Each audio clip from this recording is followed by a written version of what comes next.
Assalamualaikum warahmatullahi wabarakatuh.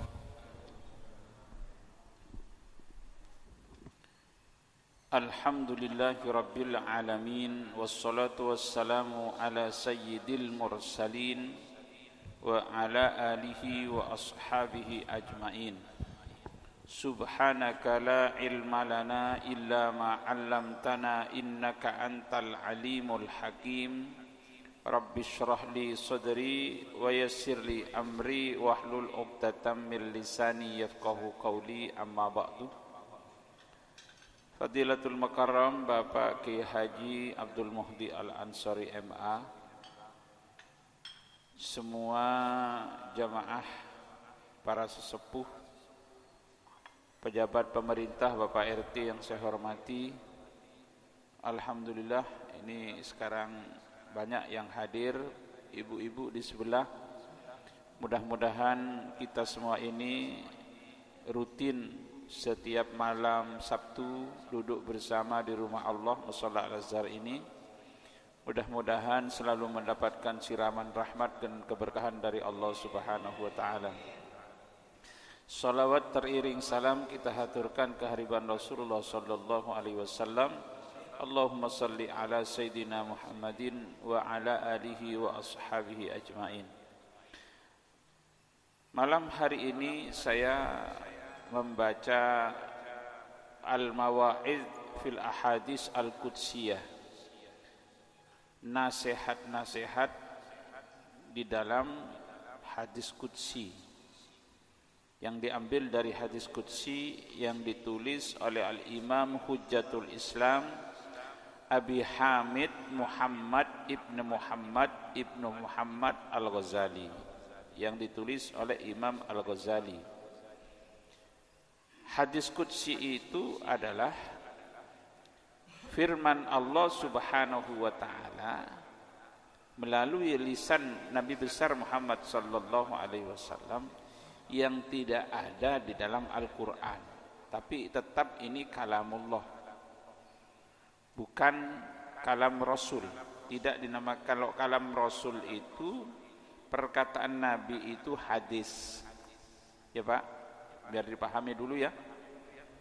Kalau hadis itu perkataan dan perbuatan persetujuan Nabi, itu hadis. Hadis qudsi ini tetap qala Allah Ta'ala, bukan seperti yang dikatakan oleh Syekh yang dari Indramayu itu.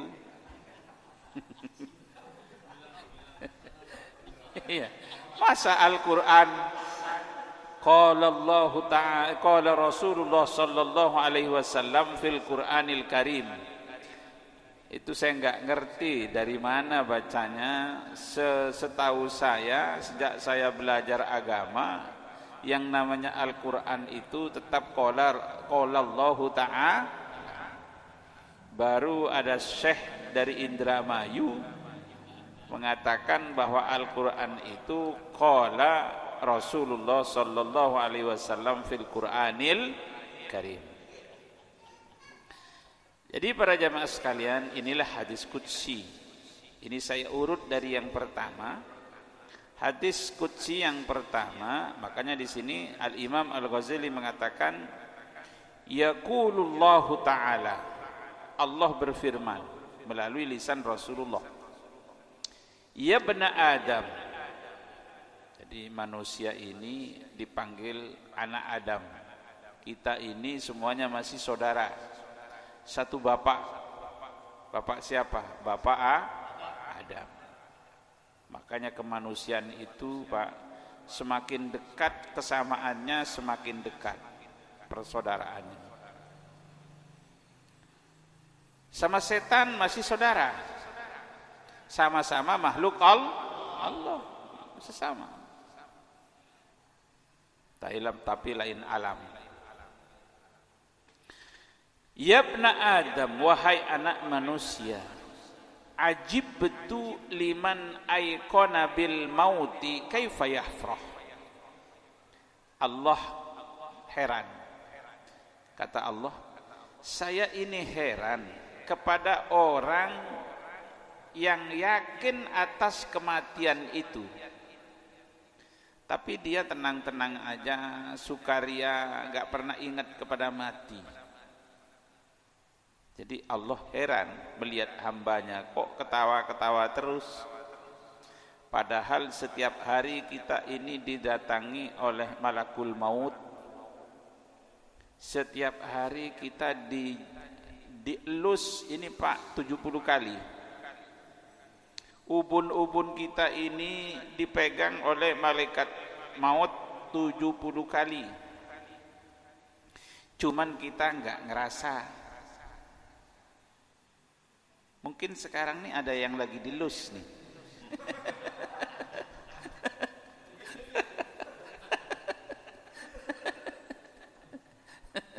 Ya kalau 70 kali pas sehari. Kita ini didatangi oleh malakul maut, dijenguk setiap hari itu 5 kali. Kenapa? Takut salah comot. Ditandai, nah ini sebentar lagi. Gugur sudah, daun sudah gugur. Makanya sangat cermat. La yastakhiruna sa'atan wa la yastaqdimun, enggak bergeser. Jadi ajib itu, saya heran kepada hambaku, kata Allah. Dia yakin terhadap kematian tapi tenang-tenang, enggak ikat kepada mati.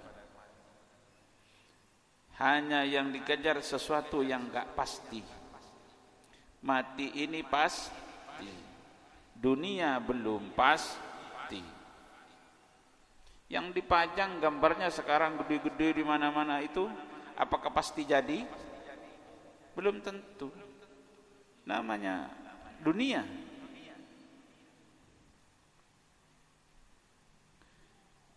Nanti ini akan, di tahun politik ini akan banyak janji-janji. Terutama caleg akan datang kepada bapak-bapak nanti. Ya kan?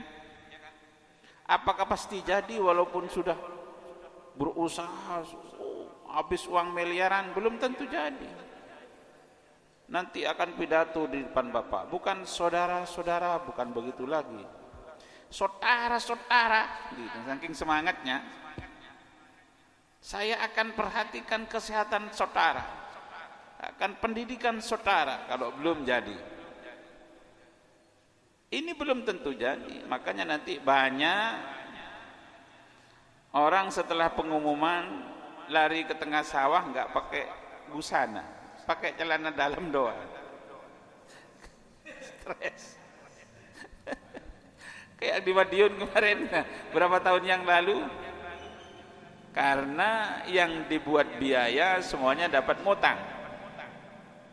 Udah yakin banget jadi, ketika diumumkan suaranya nggak sampai, langsung karpet yang diserahkan ke musola digulung lagi.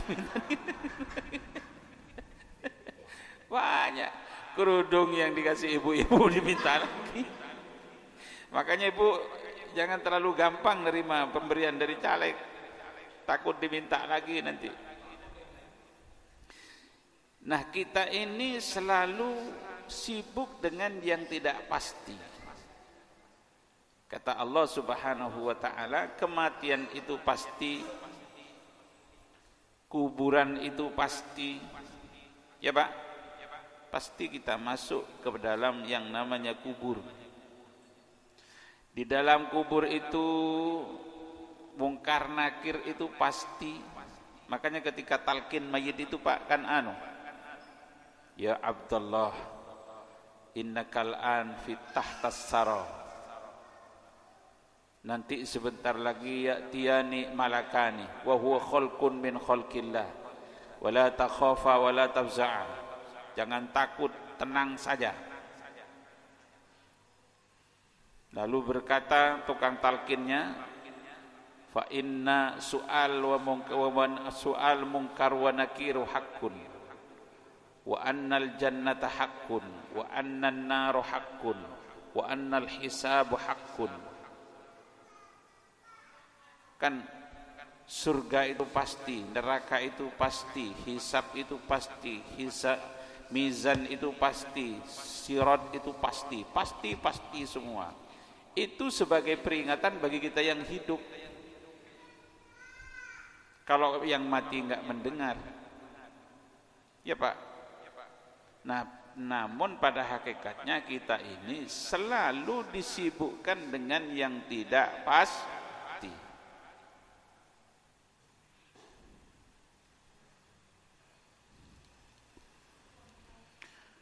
Wa ajibtu, yang kedua, wa ajibtu liman ayqana bil hisab kaifa yajma'ul mal. Aku heran, kata Allah Subhanahu wa taala, liman ayqana bil hisab, bagi yang yakin dengan adanya hisab. Hisab itu kan dikatakan tadi wal hisabu haqqun wal mizanu haqqun. Hisab itu pasti bahwa kita ini nanti akan dihisab. Hisab itu dihitung. Amal kita ini dihitung. Amal baik dihitung, amal buruk dihitung. Tapi dengan rahmat Allah Subhanahu wa taala, amal baik ini selama dilakukan dengan ikhlas, dilakukan dengan ilmu, sesuai dengan tuntunan, itu dicatat. Karena kita nanti akan membuka lemari waktu, Pak. Setiap hari itu ada lemarinya, ada kotaknya. Dan setiap kotak itu kita yang buka. Kalau hari itu penuh dengan ketaatan, ketika dibuka kotak itu keluar cahaya. Ketika kita seharian itu gak berbuat apa-apa, hampa, kosong belaka. Tetapi hari itu dipenuhi dengan dosa, gelap. Disitulah kita akan menyesal. Kalau tidak ada, dibuka gelap, dibuka gelap, dibuka gelap. Di samping itu kita akan menerima catatan. Ada yang menerima dengan catatan, menerima dengan tangan kanan, dengan tangan kiri. Kalau terima dengan kanan berarti itu nasibnya baik.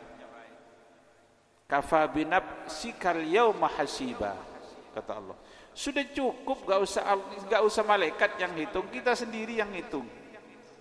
Catatan kita akan kita baca raport kita selama di dunia.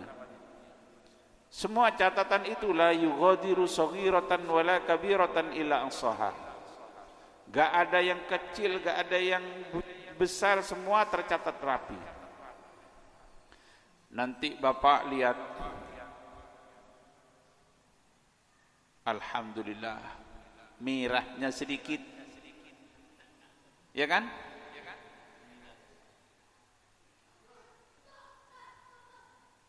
Pas dilihat, loh, kok saya nih hatamkan Al-Quran sampai 10.000 kali? Dari mana saya ini?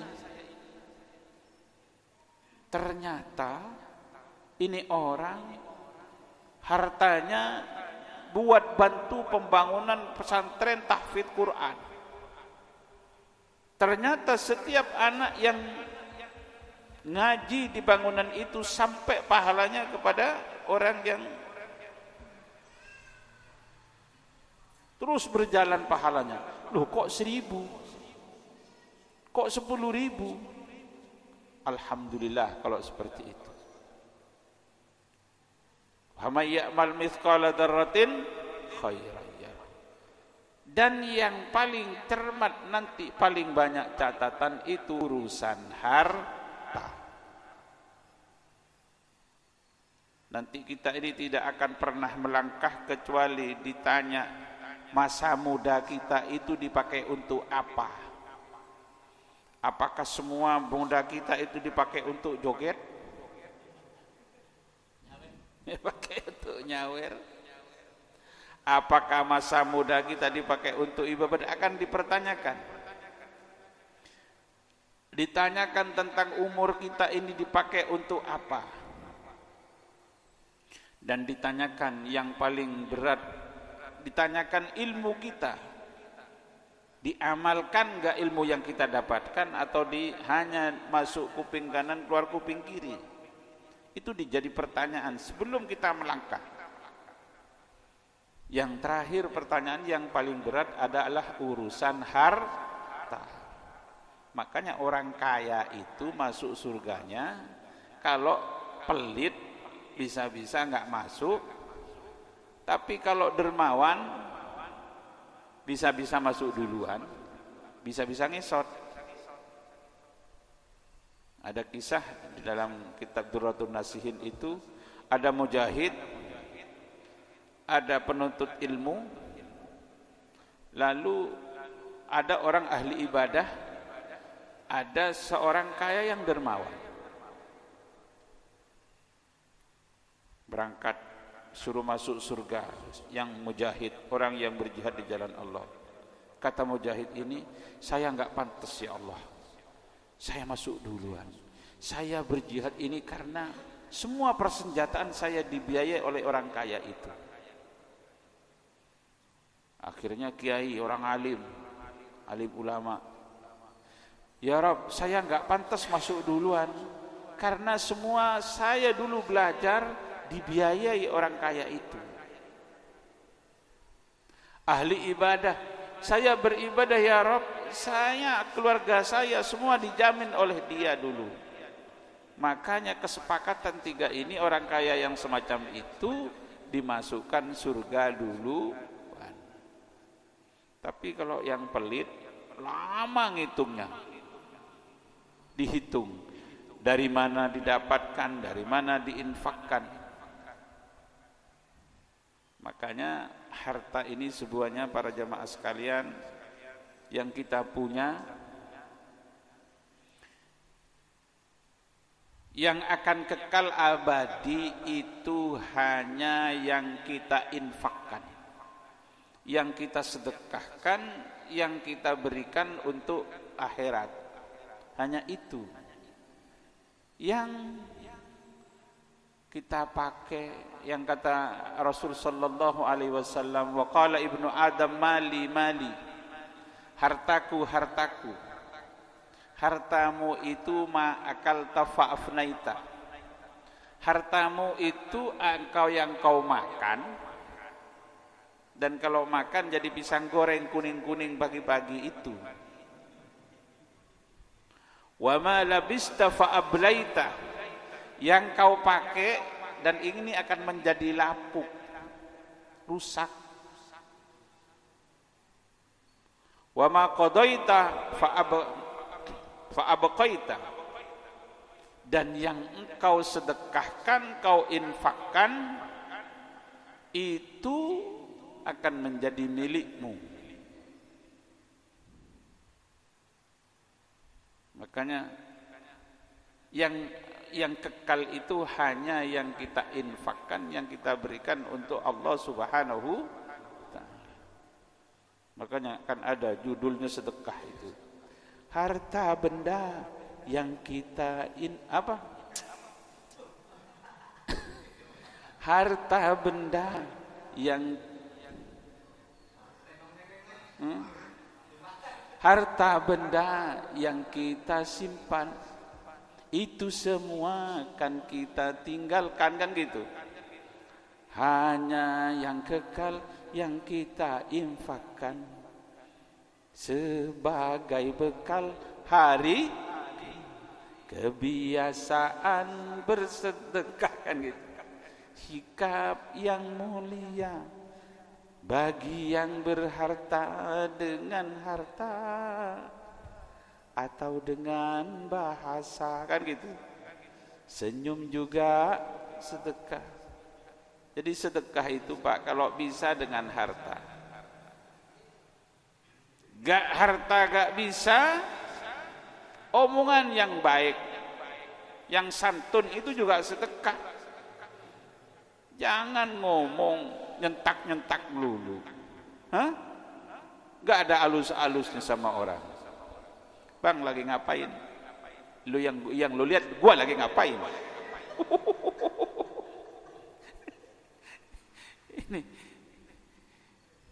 sedekah bagi yang sepuh hormat, sama yang kecil sayang, menghormati orang lain, itu sedekah. Senyum juga sedekah. Masa senyum aja nggak bisa, orang nggak pakai modal dengan gitu aja.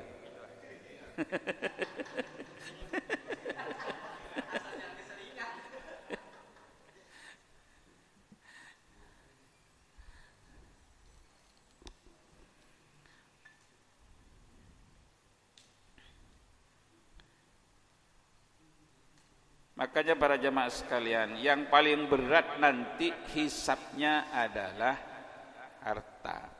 Makanya orang miskin itu nanti masuk surga duluan daripada orang-orang kaya. Logikanya seperti apa? Bapak masuk supermarket, bapak cuma beli sikat gigi satu. Ketika keluar langsung bayar, langsung keluar kan? Beda dengan orang yang beli satu troli penuh, dihitung di kasir lama keluarnya. Orang yang beli satu sudah tidur di rumahnya, dia baru masih belum keluar dihitung. Begitu juga nanti perhitungannya orang kaya. Tapi orang kaya yang kayak tadi itu beda. Kalau orang kaya yang hartanya disimpan terus, tidak pernah ingat kepada fakir miskin, nanti lama. Orang fakir nanti lewat begini, halo dadah, saya duluan. Orang kaya itu minta syafaat kepada orang miskin yang berangkat duluan. Enggak, saya dulu ngutang enggak dikasih sama kamu. Ustadz duluan, halo, dulu gak pernah ngasih amplop sama saya.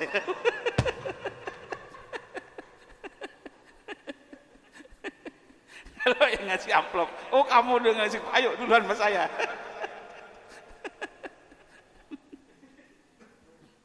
Begitu Pak. Mudah-mudahan nanti kolektif. Jadi jemaah Al-Azhar, karcis pegang saya tiket. Pak Abdul Muhdi paling duluan ini. Pak RT ini taruh di sebelah mana ini? Hah?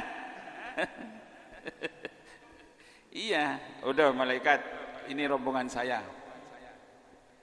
Sahabat, antara sahabat tuh ngasih syafaat Pak. Orang soleh sama ngasih syafaat. Ada temannya yang masih terlunta-lunta. Dia pernah dulu bersahabat, pernah baca selawat bersama, pernah duduk bersama baca Quran. Oh itu teman saya dulu pernah baca Quran. Ayo. Inilah rahmat Allah Subhanahu wa ta'ala. Makanya sahabat itu diperbanyak, sahabat yang ketemu di duduk seperti ini. Ya Pak, orang tempat ini, tanah ini nanti akan menjadi saksi. Kenapa sih kalau sholat itu, sholat sunnah itu, sholat sampai sholat isya di sini, sholat sunnahnya di sana? Kenapa? Karena tanah itu kan menjadi saksi. Bapak keluar dari sini, dari rumahnya ke sini, tanah yang diinjak untuk lewat ke sini itu akan menjadi saksi di hadapan Allah.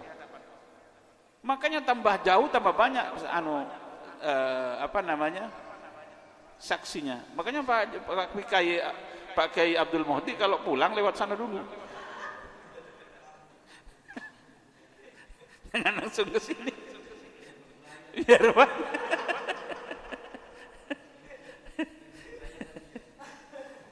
Itu Pak.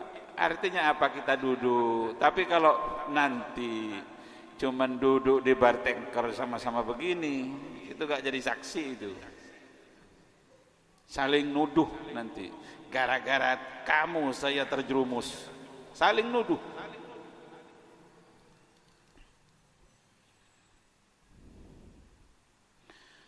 Yang ketiga, wa ajibtu liman aikona bil qabri kaifa yadhak. Kata Allah Subhanahu wa taala, saya heran bagi orang yang yakin dengan bahwa kuburan itu ada nikmat, ada kehidupan setelah mati di kubur itu, bagaimana dia ketawa-ketawa? Pak, kuburan itu adalah kehidupan setelah dunia. Alam setelah dunia itu namanya alam kubur. Alam kubur itu disebutkan, dinamakan alam barzakh. Barzakh itu adalah dinding pembatas. Bu, ibu, pembatas.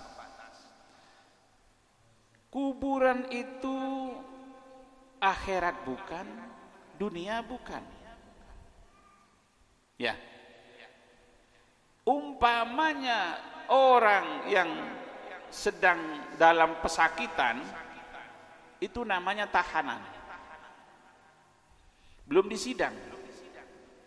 Kan di sini di Polsek tuh ada, di Koja, Sekoja ada di situ, dikurung di situ, itu masih bisa diurus. Artinya diurus bagaimana? Nggak langsung sidang diurus, itu selesai di situ bisa. Begitu juga orang yang ada di dalam kubur, selama dia mati dalam keadaan membawa iman, membawa dosa sebesar apapun bisa diurus. Bisa, siksa kubur itu bisa berganti jadi nikmat kubur. Dengan apa? Dengan doa.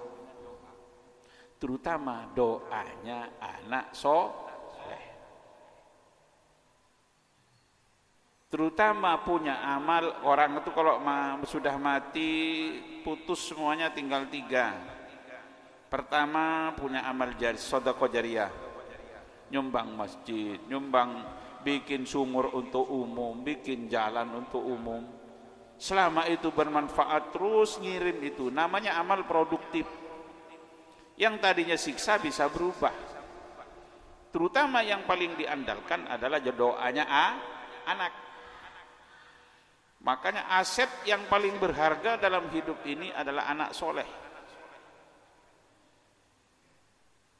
Makanya Pak, nikmat itu ada 2.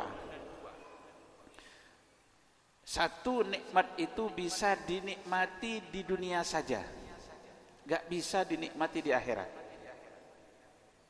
Ya, sampean punya istri sampean kan dinikmati di dunia aja kan. Setelah pisah, meninggal, sudah, nanti paling berjumpanya di surga. Yang kedua, ada nikmat yang bisa dinikmati di dunia, bisa dinikmati di akhirat. Itu namanya anak soleh. Kalau anak soleh Pak, di dunia membanggakan, menyejukkan, qurratu ayun. Kalau anak soleh, orang tua sakit selalu di sampingnya, setia menjaga. Tapi kalau sebaliknya, kalau anak sudah nggak soleh Pak, jadi penyakit, jadi musuh. Orang tuanya sakit, di rumah sakit, batuk, Pak jangan watuk aja. Ini kalau anak sudah nggak soleh, batuk aja dimarahin. Ya Allah. Malu, bapaknya batuk tuh malu. Akhirnya bapaknya batuk aja takut. Takut sama anak. Ya Allah, anak kalau sudah begini bagaimana? Ada yang begini di sini? Ya Allah. Tapi kalau anak soleh selalu dampingin orang tuanya. Bahkan ketika orang tuanya sakaratil maut, anak yang soleh itu, yang satu baca Yasin, yang satunya talqin. Allah menghantarkan ke saat-saat detik-detik terakhir orang tuanya menghadap Allah dengan membaca nama Allah, husnul khotimah. Tapi kalau sudah enggak soleh, enggak baca sendiri, dia panggil ustaz. Pak Ustaz, bapak saya ini udah 2 tahun begini-begini melulu. Tolong Pak Ustaz doain kalau yang mati biar cepat mati. Kalau sembuh ya sembuh. Gimana kalau begitu? Ada Pak yang begitu Pak. Hah? Ini sudah Ustaz 3 capek. Itulah bedanya kita orang tua dengan anak. Hah? Makanya aset yang paling pertama adalah anak soleh. Setiap habis sholat, Rabbighfirli wa liwalidayya warhamhuma kama rabbayani shaghira, dirasakan oleh orang tuanya yang ada di dalam kubur. Nah, kita ini yakin bahwa kehidupan di dalam kubur itu ada nikmat, ada siksa.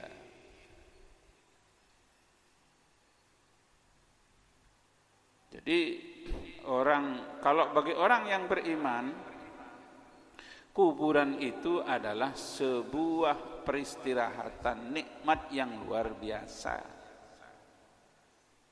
Jangan kira orang mati itu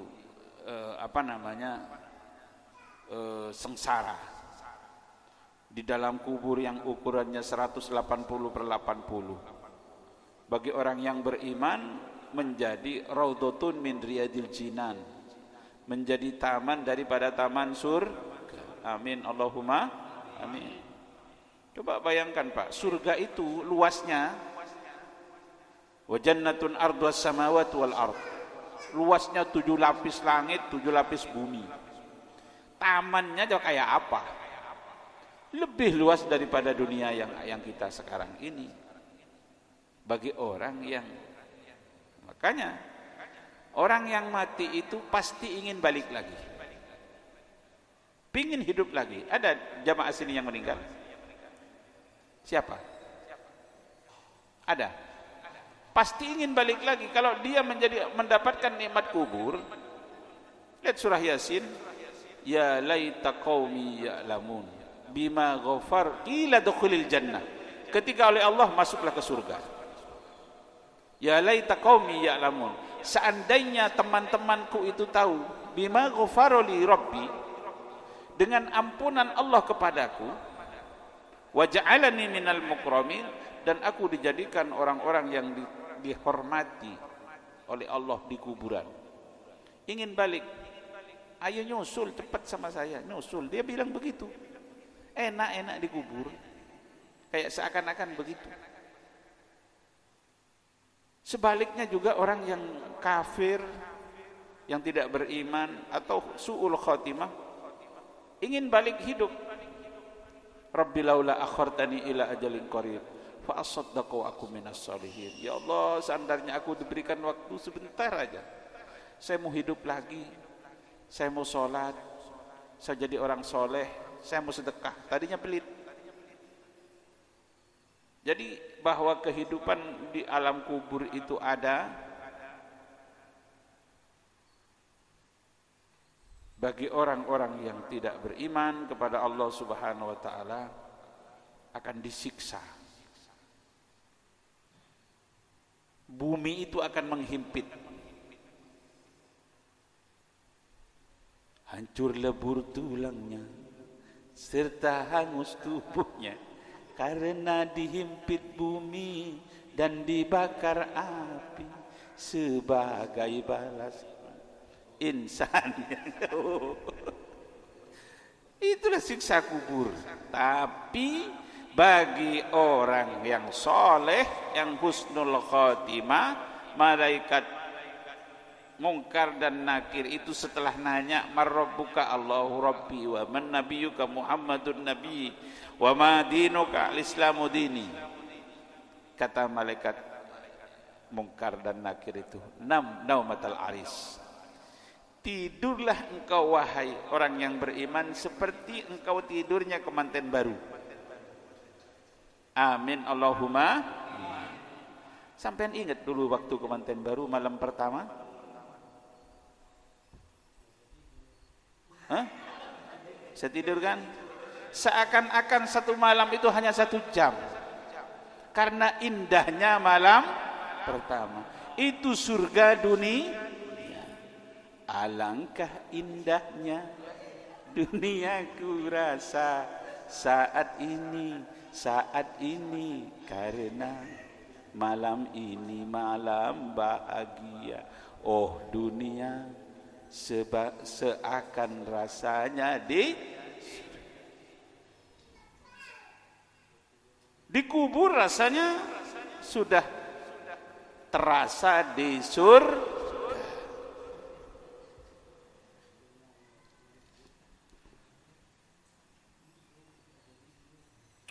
Wa ajibtu liman ais kalima wa ajibtu liman aikona bid dunya wa zawaliha kaifa yatma'innu ilaiha. Saya heran kepada hambaku, kata Allah, dia yakin kalau dunia ini enggak kekal, tapi dia sibuk terus dengan dunia, seneng terus dengan dunia, enggak ingat kepada akhirat. Pak, kita ini lebih sibuk dunia atau lebih akhirat? Sama, yang megang mic-nya ini juga masih sama. Kita ini kebanyakan sibuk dengan dunia. Kalau di sini ada pengajian, sana ada orkes, lebih ramai mana? Lebih ramai mana? Lebih ada orkes. Sampean kalau anaknya sampean dilamar oleh seorang pemuda, yang satu pertama hafal Quran, pinter baca kitab, ceramah pinter, tapi miskin. Yang kedua, mobilnya datang pakai mobil Alphard, tinggi, gagah, ganteng, kontrakan punya 100 pintu,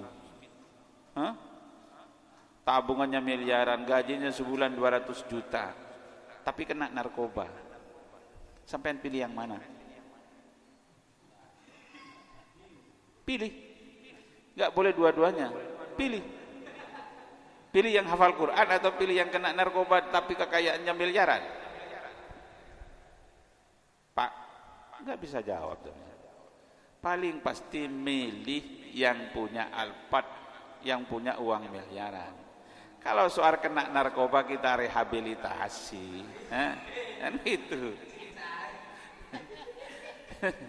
Dia mah hafal Quran, nanya ustad lagi, miskin. Iya, kita ini sudah tahu dunia itu enggak abadi, tapi kita selalu sibuk dengan dunia. Ganteng abadi, cantik abadi, enggak ada. Jabatan abadi, enggak ada. Kaya abadi, enggak ada yang abadi. Saya dengar ceritanya Pak Kiai ini dulu kayak apa gantengnya. Mungkin sampai dulu tahu gantengnya Pak Kiai ini dulu masih mudanya. Kayak bintang film kan. Wanita dikedipin, pas datang. Sekarang sudah sepuh. Mau dikedipin gimana? Sudah sepuh. Saya dengar ceritanya gantengnya kalau Bapak Kiai ini dulu kayak apa. Ya, tapi semuanya enggak abadi. Sehat gak abadi. Itulah dunia. Yang abadi itu hanya akhirat. Kehidupan dunia ini, kata Imam Ali, an-nasu niyamun wa idza matu intabahu. Kehidupan ini kayak mimpi. Kalau sudah mati baru sadar. Kehidupan yang sesungguhnya itu bukan di dunia ini, Pak. Hidup yang sesungguhnya ini di akhirat, setelah mati. Jadi hidup ini kayak mimpi. Bagaimana mimpi? Sekarang sedang bermimpi itu dia. Mimpi umpamanya mimpi dapat uang 1 miliar, ya kan? Mimpi. Tapi giliran bangun ada enggak uangnya? Enggak ada. Mimpi punya istri 3 cantik semua, mimpi. Pas bangun enggak ada, cuman mimpi. Tapi ada satu mimpi yang jadi kenyataan. Sampai bangun pasti jadi kenyataan. Mimpi apa itu? Mimpi ngumpul. Mimpi ngumpul, Pak. Mimpi kayaknya kencing di anu apa namanya, di empang, ser. Giliran bangun pahanya anget, punggungnya anget, ternyata kencing. Hanya itu yang dibawa dalam kenyataan. Begitu juga hidup ini, kaya seperti apapun, seperti Korun sekalipun kekayaannya, Nabi Sulaiman sekalipun ketika mati hanya sehelai kain putih yang dibawa, semuanya ditinggalkan. Gak dibawa ke alam kubur. Jadi semuanya itu yang dibawa hanya amal. Ketika mati kita di dalam kubur itu, kita akan tahu nilainya taat, nilainya ketaatan, kebaikan yang kita lakukan. Makanya kata Nabi, ittaqun nar walau bisyikki tamr. Engkau berlindunglah dari api neraka walaupun dengan sedekah separuh kurma. Pak, sampai separuh dari biji dari kurma itu harganya bisa menepis api neraka. Bagaimana kalau sedekahnya banyak? Sampai jangan sedekah kata Rasul sesuai dengan tuntunan, Pak Qasim. Sesuai dengan tuntunan sedekah dengan separuh kurma, ya jangan, Pak. Itu sekecil itu pun nanti nilainya di akhirat, di kubur sangat berarti.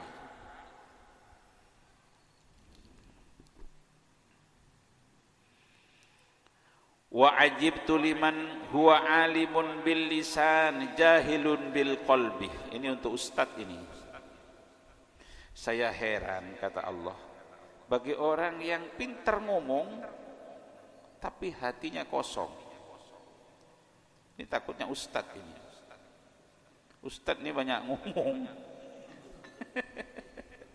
tapi pekerjaannya nggak sesuai dengan yang diomongin. Ini paling berat bagi ustadz.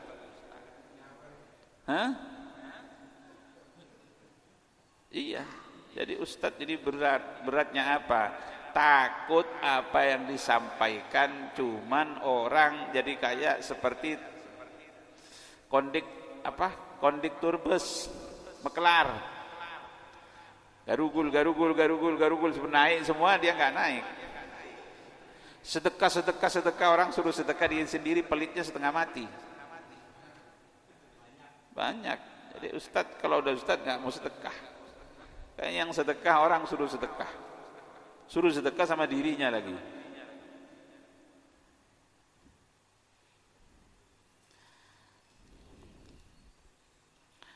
Selanjutnya, wa ajibtu liman yutahhiru bil ma'i wa huwa ghairu tahhirun bil qalbi. Saya heran dengan orang yang hanya bersuci dengan air, mandi bersih, tubuhnya fisiknya bersih, berwudu suci dari hadas besar dan hadas kecil, akan tetapi hatinya kotor. Yang paling penting daripada hadas itu bukan hanya membersihkan hadas besar, hadas kecil, yang paling penting adalah kebersihan hati. Karena nilai seseorang itu di hatinya. Nilai seseorang itu di hadapan Allah adalah hatinya. Makanya lillah atau gak lillah. Makanya ketika sholat itu ditegaskan, Pak, usolli fardal isya'i arba'a raka'atin mustaqbilal kiblati adaan ma'muman. Pakai apa, Pak? Terakhir lillahi ta'ala. Lillah enggak? Itu yang nilai. Lillah ya enggak, lillah itu hati. Ya, Pak. Tandanya orang itu lillah, yang pertama, dilihat orang atau tidak dilihat orang, stabil dia, gak beda. Sholat biasanya begini, Allahu Akbar. Ada orang begitu, gak ada orang seperti itu. Kalau sudah ada orang giliran tadi sholat begini, giliran orang datang, beda itu. Udah beda. Kalau nggak ada orang, takbirnya Allahu Akbar. Giliran ada orang, Allah. Tandanya orang itu lillah. Yang kedua, dipuji atau tidak dipuji nggak beda, tetap stabil. Tandanya orang itu lillah, tidak menyebut kebaikannya dilupakan. Umpamanya Bapak siapa? Bapak Sauri ngasih sarung saya BHS yang 5 juta harganya, tamer. Amin Allahumma amin. Ngasih sarung saya BHS. Giliran saya ketemu di banyak orang, nanya dia, Pak Ustadz, sarung yang dikasih saya mana kok nggak dipakai? Nah, itu tandanya kurang ikhlas.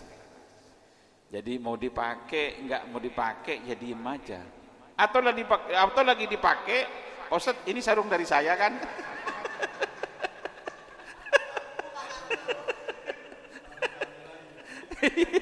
Kalau saya, ya udah Pak, ini saya balikin ambil lagi. Jadi itu tandanya ikhlas. Selesaikan. Wa ajibtu liman yashtaghilu bi uyubin nas wa huwa ghafilin an uyubi nafsihi.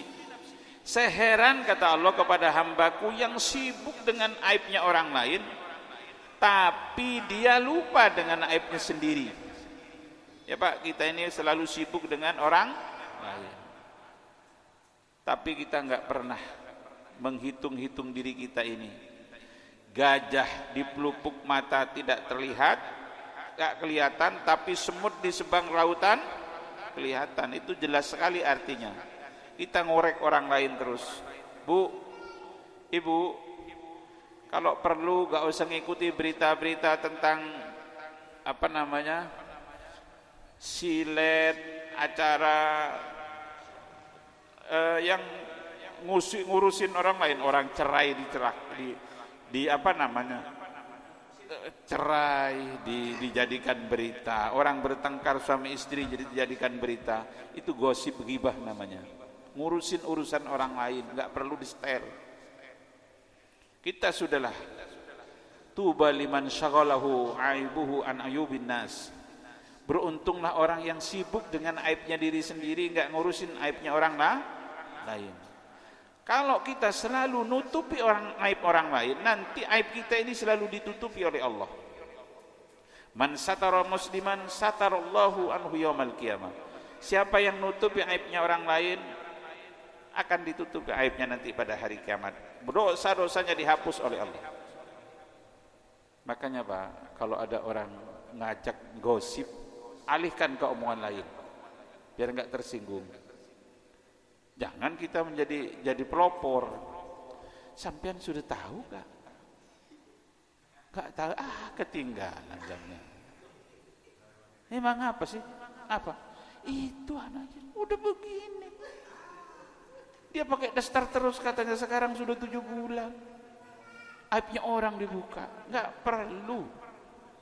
Nanti kalau kita suka membuka aibnya orang lain, aib kita akan dibuka oleh Allah Subhanahu wa ta'ala. Nggak perlu kita aib orang lain. Au liman ya'lam anna Allah ta'ala muttali'un alaihi kaifa ya'si. Saya heran kata Allah, dia tahu kalau saya itu melihat apa yang dia kerjakan, saya pasti tahu. Allah itu maha mengetahui. Sampai daun-daun yang jatuh di malam hari, di kegelapan malam dari pohon itu Allah tahu. Sampai semut hitam yang berjalan di kegelapan malam di atas batu yang hitam itu Allah tahu. Hati kita, keretak hati kita itu Allah tahu. Bagaimana dia bermaksiat. Jadi para jamaah sekalian, setiap segala sesuatu yang dilakukan rahasia itu hebat. Terutama amal baik, berbuat baik dirahasiakan, itu hebat. Tapi sebaiknya berbuat dosa yang diam-diam rahasia itu juga bahaya. Berarti sudah merasa ketika tidak ada orang lain sudah nggak ada yang melihat, padahal Allah ya, merasa aman sudah dia. Terutama berduaan dengan perempuan yang bukan mahramnya. Yang ketiganya pasti setan. Saya kalau lihat di waduk sekarang kok banyak Pak ya, duaan remaja.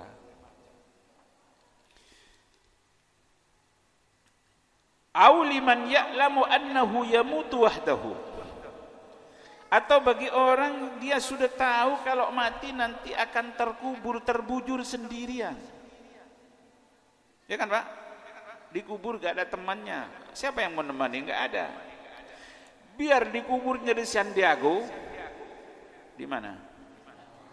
Di Kerawang, yang harga kuburannya 2 miliar, ada yang 2 miliar Pak. Pakai AC, pakai piano di dalam. Pianonya itu elektrik. Pianonya itu setiap waktu di pagi, sore dia bunyi sendiri. Disetel dengan lagu kesayangannya. Kalau sampean senangnya lagunya Rita Sugierto, disetelin lagu Rita Sugierto. Judulnya apa Pak? Sampean senangnya, saya senangnya Pria Idaman. Nanti setel Pria Idaman. Jadi pagi-pagi, setiap pagi-pagi sudah bunyi, sikapmu yang penuh kasih dan sayang membuat aku rindu siang malam. Setel seperti itu. Biar seperti itu gak akan menemani terbujur sendiri ya. Terbujur kaku kayak sebujur bangkai itu kan. Sebujur bangkai. Wa yadkhulul qabra wahdahu, masuk kubur sendirian. Ya Pak, aduh kalau kita lihat dulu di Dharma kan, kalau sudah musim hujan masih dikuras dulu. Habis dikuras airnya masih ngemeng segini, langsung dimasukin, ditutup, diinjek-injek. Ya kalau pakai tanah lembab kayak itu kan cepat meleduk Pak. Ya kita ini kan asalnya dari tanah kembali ke tanah. Tapi kalau orang soleh jangan lihat seperti itu, bukan sengsara seperti itu. Karena alam sudah beda. Wa yadkhulul qabra wahdahu, masuk kubur sendiri, wa yuhasabu wahdahu, dan dihisab sendirian. Kaifa yasta'nisu bin nas, bagaimana dia tenang-tenang ketawa-ketawa terus, kata Allah Subhanahu wa taala. La ilaha illa an haqqah, tidak ada Tuhan selain aku, Tuhan yang sesungguhnya. Wa anna Muhammadan abdi wa rasuli, dan sesungguhnya Nabi Muhammad itu hambaku dan utusanku. Inilah para jamaah sekalian nasihat yang pertama dari Mawa'id al-Ahadits al-Qudsiyah yang dikumpulkan oleh Imam Al-Ghazali. Saya kira ini pelajaran kita malam hari ini. Mudah-mudahan ini menjadi nasihat bagi kita, menjadi tazkirah yang sesungguhnya kita ini watawasau bil haqqi watawasau bis sabr. Karena hati ini kalau tidak diketuk, kalau tidak diingatkan, kadang-kadang kita ini lupa. Makanya pengajian ini fungsinya diantaranya satu, keberkahan duduk di majelis seperti ini. Yang kedua adalah keutamaan orang yang mencari ilmu. Orang yang keluar dari rumahnya mencari ilmu itu akan dipermudah jalan ke surga. Jadi sudah mempermudah jalan ke surga. Yang ketiga adalah kedudukannya jihad fisabilillah. Umpamanya Bapak sekarang nyender terus habis malam ini itu kedudukannya syahid. Syahid orang mati dalam menuntut ilmu. Yang ketiga adalah saling ingat mengingatkan tentang, terutama tentang akhir. Mungkin ada pertanyaan, silahkan para jemaah sekalian.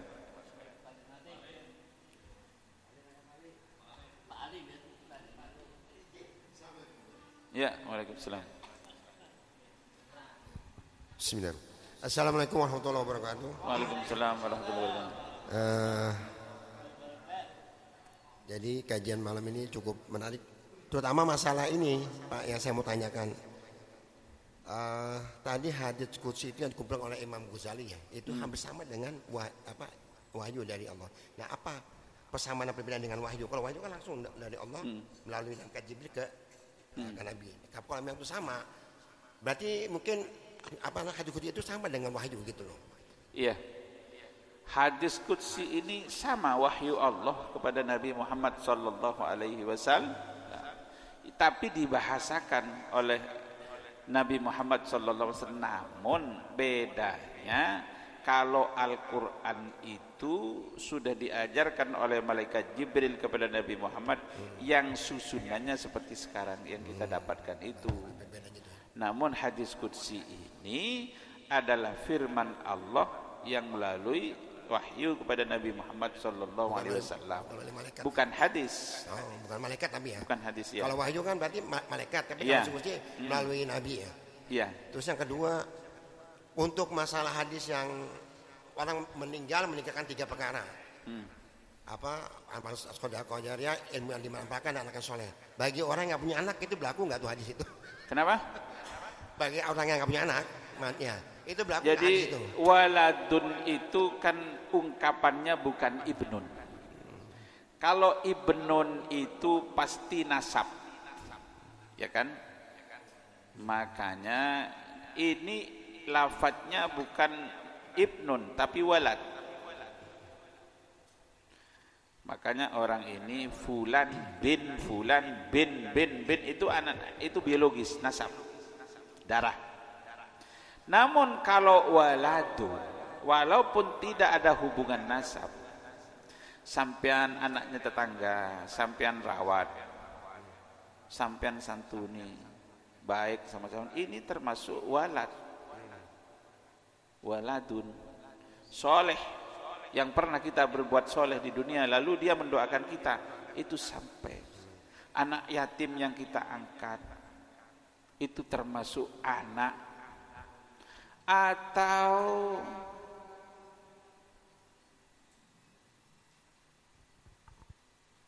anak yang kita anak tiri, bukan anaknya sendiri kan, itu jadi termasuk waladun soleh.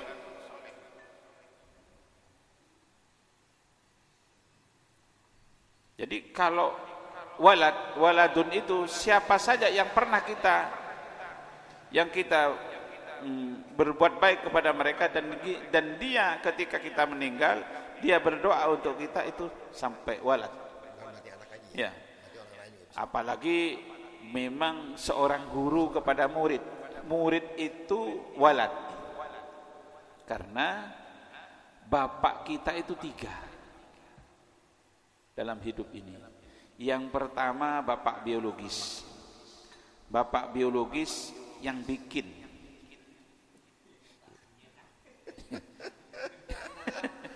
yang sampai keringetan itu loh. itu ibu bapak.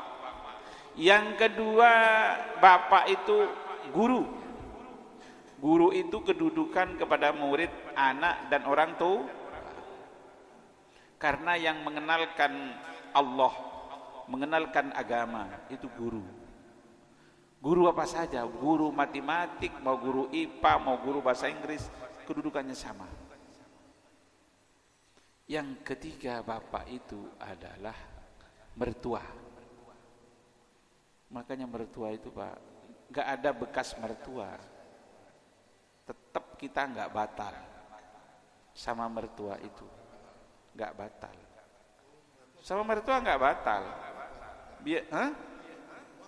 Gak batal sama mertua, gak batal. Makanya kenapa sih dinamaikan mertua itu sampai dianggap ya bapak? Coba bayangkan Pak, anaknya disayang dari kecil, dididik sampai S1, S2, giliran dinikah oleh sampean diserahin mentah, dikasih, suruh bawa, baru kenal, Itu makanya kedudukan orang tua. Atau kita kepada mertua kita laki-laki nih, anaknya diserahkan ke kita apa namanya, kita sayangi, kita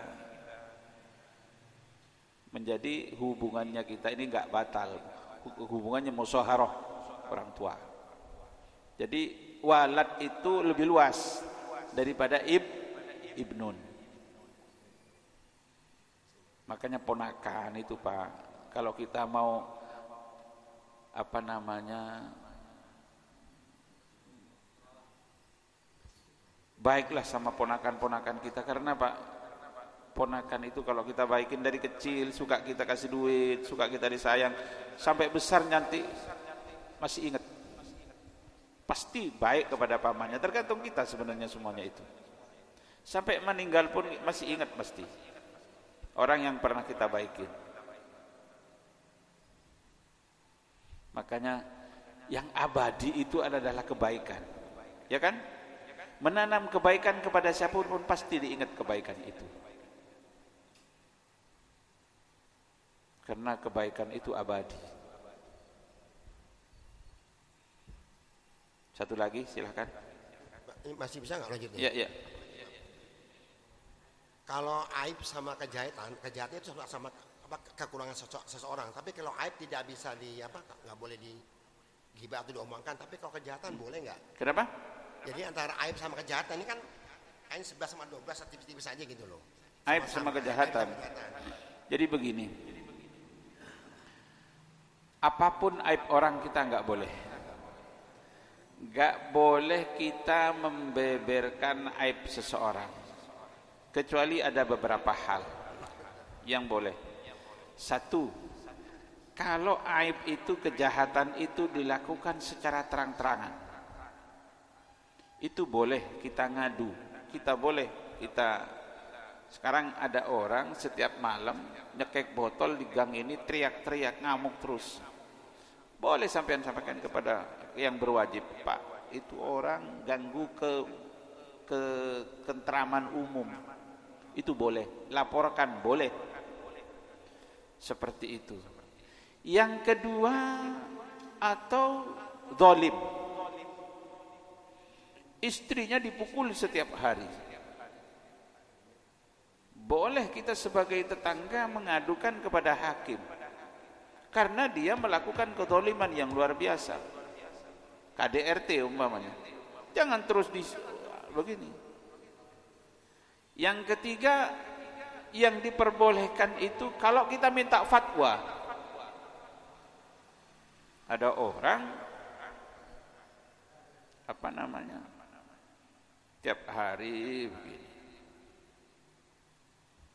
Sekarang musim judi online. Itu Pak, melakukan judi online, hukumnya bagaimana judi online itu boleh. Minta fatwa. Atau menyebut, kalau tidak disebut hal itu orang nggak tahu. Dulu ada nama Hasan Buntung. Kalau disebut Hasan aja nggak tahu Hasan mana. Kalau sudah disebut Hasan Buntung tahu. Jadi nyebut Hasan Buntung itu karena itu sudah nama trek merek, itu nggak apa-apa. Nah, itu yang diperbolehkan. Selain itu tidak boleh kita sebarkan. Tidak boleh. Atau membahayakan. Hal itu akan menular kepada orang banyak. Boleh. Sekarang mohon maaf nih. Mohon maaf. Ada yang bandar narkoba sini. Terus anak-anak sini, remaja sini kena semua. Itu boleh. Karena sudah membahayakan. Ada batas-batasnya. Jadi aib, kalau aibnya orang pribadi, suka ngumpet-ngumpet di rumahnya, teler sendirian, udah biarin aja.